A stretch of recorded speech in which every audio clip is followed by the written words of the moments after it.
throughout my childhood, I've been a kind of person who is just there trying to gain everything on my own because there's no love. Even the father refused to show his own love.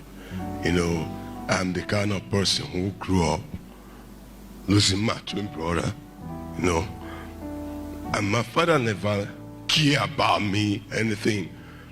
So it became a very big war. At a point, I have no option to face him because he never cared. So there are several times I've talked to Pastor Shola. So the thing continued like that. I'll call my dad because Pastor Shola said I should try and connect. He don't care. He don't want me around.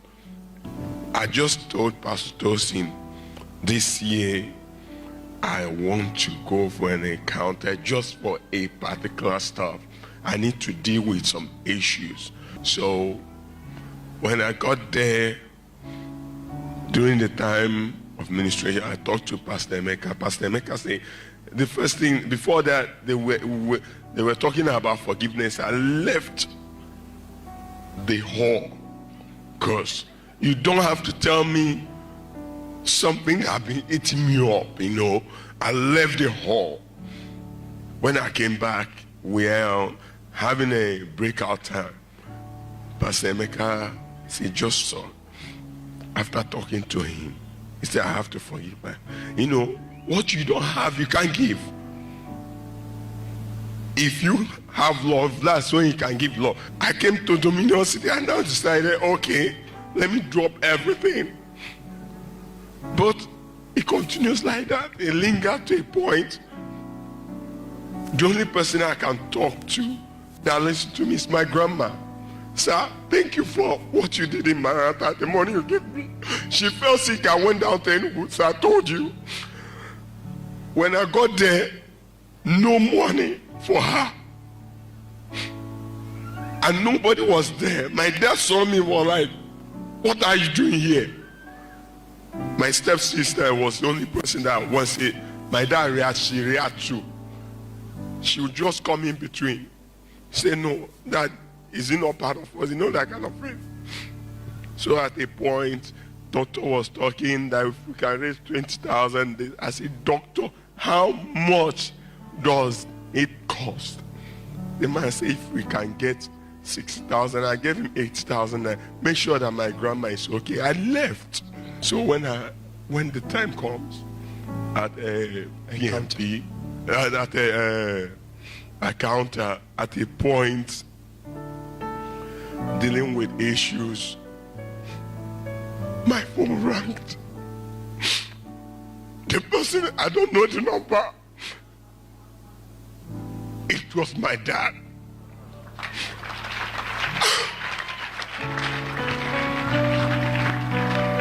So when he called, I asked, how do you get my number? Who is this? He said, who do you think? I was trying to record the voice. You know, somebody you don't talk to all the time. He said, when are you coming down to Enugu? Why is it that you have not been coming?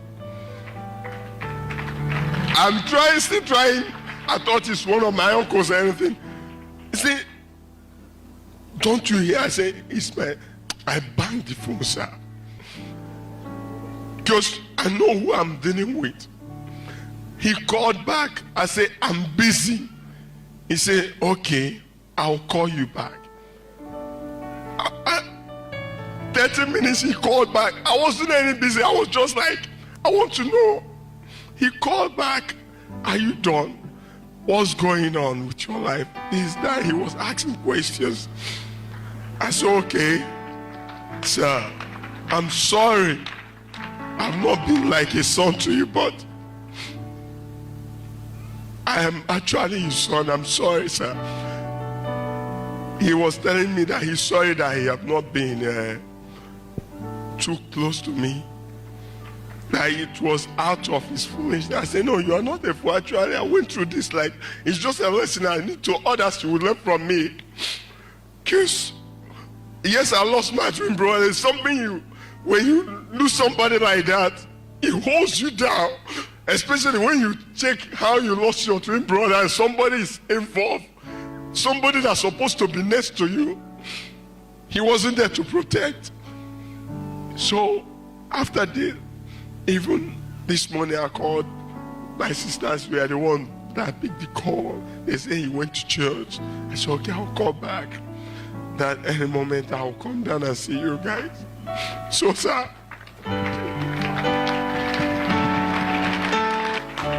Do you people see why we have armed robbers, criminals, ritual murders? What causes that is a wound in the human soul called rejection. Sometimes it starts even in the womb. Some people are rejected, even attempts were made to abort them or whatever. But the human spirit picks it. Other people, maybe as they are being brought up. When a soul is wounded and does not believe that anybody cares, usually too, they don't believe that God cares. It turns a human being into a beast. It disfigures a human being. And there is nothing that can cure that except bringing a person into an encounter with God's love. That the person, your heavenly Father, because even we're earthly fathers, and one thing we all need to know, we truly want every child crave for the love of your progenitor, your father and your mother. But sometimes, just like you said, you can't give what you don't have. When they were not raised with love, they can't give it. You don't know what they went through. Can you imagine if you are not healed, you marry and start raising children? The children will suffer again. That woman too will suffer because you will be cold. You won't, if she's going to you, you won't care. You can even do anything to her and not care because it's just not there. But the children will be, wondering what is wrong with my dad, not knowing what you have been through. That man that was not able to give you love has been through things too.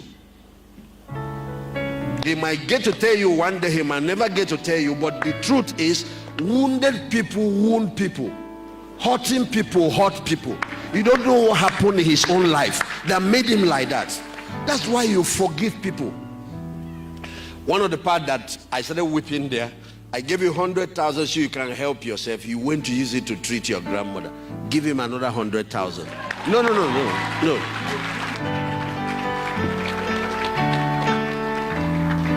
I'm even going to make it more serious now. Give him 500,000. I want you to go and start a business with it. You need to start a business, start something that can. I'm very serious about it. No, let me tell you a secret. Let me tell you what I'm working at. Let me tell you what it is. Let me tell you what I'm working at. Let me tell you what it is. Can I explain something to you? When you see fathers and issues with their son, it's not that they hate. Your father doesn't hate you. He wants you to become somebody. He wants you to turn out well and now make him proud. That's what I want to see next in your life. You start a business. You might have to send him to a business school. We can't afford LBS now. Send him to Faith Foundation, some of these business school, entrepreneurship. The way he finishes, hand that check within 30 days. Has offered to give him 500,000. You have offered. That will make it 1 million. 1 million now. That will make it 1 million.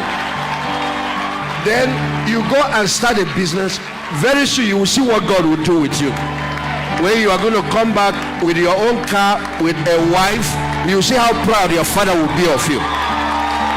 Oba, Oba, Kabiyesi.